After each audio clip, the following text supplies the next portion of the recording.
Bilang bahagi ng pagdiriwang ng Police Community Relations Month, nagsagawa ng isang bloodletting activity ang kapulisan ng Police Regional Office A, katuwang ang Philippine Red Cross Leyte Chapter. Ang nasabing aktibidad ay naglalayong magbigay ng pagkakataon sa mga pulis at iba pang mga kawani ng PNP na mag-donate ng kanilang dugo upang makatulong sa mga nangangailangan nito.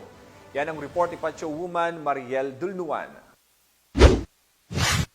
Nagsagawa ang Philippine Red Cross Leyte Chapter ng bloodletting activity at nakalikom ng 109 bags na dugo na ginanap sa Police Regional Office 8 Multipurpose Hall, Camp Secretariat, K. Cangleon, Palo, Leyte.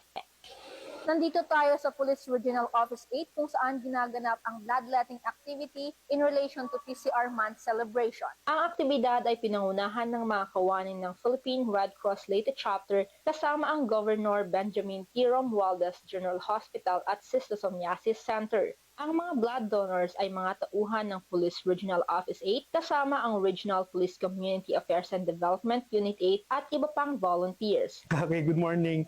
So thank you very much for the PNP for inviting the Philippine National Red Cross for this activity, which is the mass blood donation. Ayun lang, very important siya kasi we're helping people who are in need, especially in the hospitals. So these people right now here in our background, they're extending their lives to people who are in need.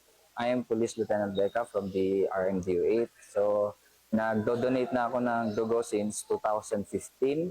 Ang alam ko kasi, ang purpose kasi nito is to siyempre help other people through bloodletting. Tapos yung dito lalo na sa Region 8 is maraming mga patients sa hospital natin ang nangangailangan ng dugo. Mahigit 109 bags ng 500cc ng dugo na may kabuang 54,500cc ang nakalap sa nasabing aktibidad. Hangad ng Police Regional Office 8 at mga grupo na matulungan at mapaglingkuran ang kanilang mga kababayan sa pamamagitan ng pag-aalay ng kanilang dugo upang mabigyan ng pag-asa at dugtungan ang buhay ng nangangailangan. Mula dito sa Police Regional Office 8, ako ang inyong PNN Correspondent Patrol Woman Dulnuan, alagad ng batas, tagataguyod ng Balitang Pulis. Maraming salamat, Patrol Woman Dulnuan.